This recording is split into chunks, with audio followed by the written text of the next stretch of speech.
Assalamualaikum warahmatullahi wabarakatuh. Nama saya Rahman Yusuf dari kelas 2 ya 24.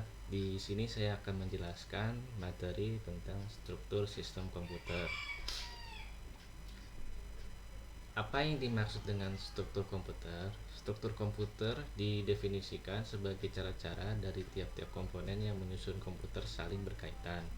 Komponen-komponen tersebut disusun dengan alur-alur bus yang mengalirkan data, alat, dan mengendalikan antar komponen tersebut. Lalu apa saja struktur dasar dari suatu sistem komputer?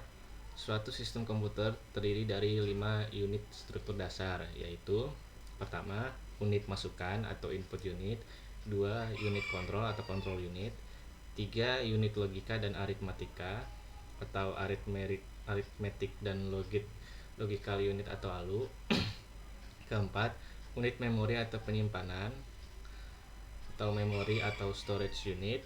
Kelima, unit keluaran atau output unit. Di sini saya akan menjelaskan unit masukan atau input unit. Unit masukan berfungsi untuk menerima masukan atau input, kemudian membacanya dan diteruskan ke memori atau penyimpanan.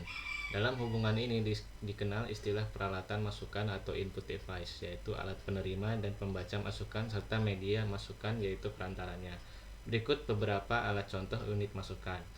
Yang pertama ada keyboard, kedua mouse, ketiga DVD atau CD atau ROM, dan read write. Yang ketiga ada unit control atau control unit. Unit control ini berfungsi untuk melaksanakan tugas pengawasan dan pengendalian seluruh sistem komputer. Ia berfungsi sebagai pengatur rumah tangga komputer, memutuskan urutan operasi untuk seluruh sistem, membangkitkan dan mengendalikan sinyal-sinyal kontrol untuk menyesuaikan operasi-operasi dan arus data dari bus alamat atau address bus dan bus data atau data bus, serta mengendalikan dan menafsirkan sinyal-sinyal kontrol pada bus kontrol atau control bus dari sistem komputer. Tugas dari control unit adalah yang pertama, mengatur dan mengendalikan alat-alat input dan output. Kedua, mengambil instruksi-instruksi dari main memory. Ketiga, mengambil data dari main memory kalau diperlukan untuk proses.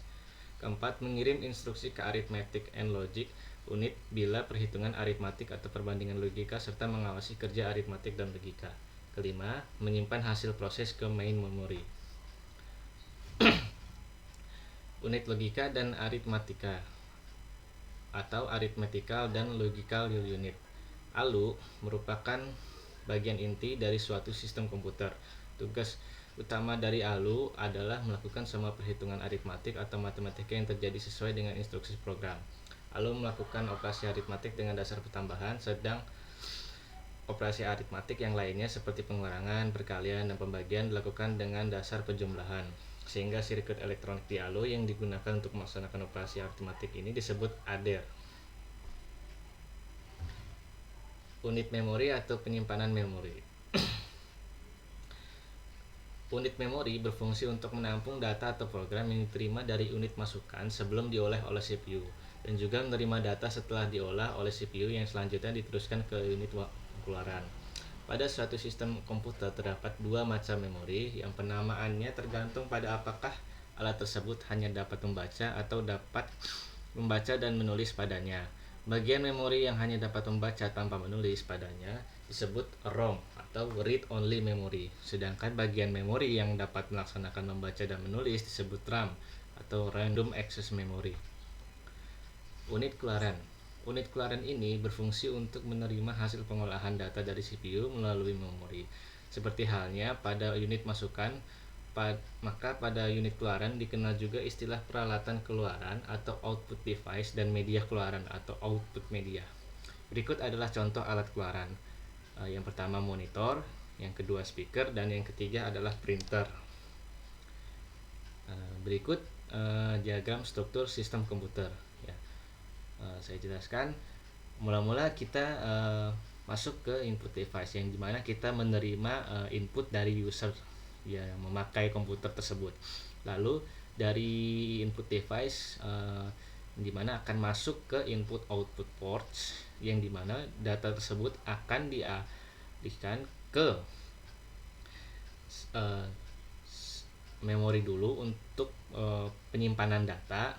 Lalu dari memori akan store lagi ke CPU melalui control bus. Nah, di CPU ini akan melakukan proses dari input user yang dimana akan dijadikan hasil dari input tersebut. Nah, selanjutnya dari hasil dari CPU ini,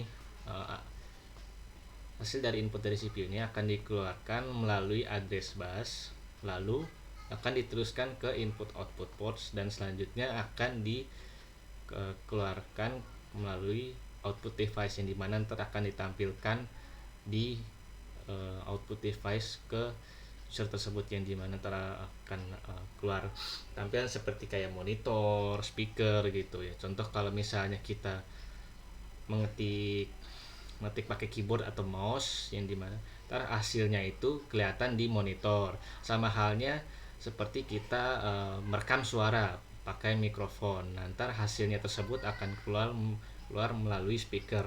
Nah, proses mengkonversi dari input ke output itu akan dilakukan di CPU, sedangkan data-data yang akan disetor ke memori RAM atau ROM. Sekian dari penjelasan saya. Kalau ada salah kalau ada kurang, saya minta maaf. Sekian dari saya. Terima kasih. Wassalamualaikum warahmatullahi wabarakatuh.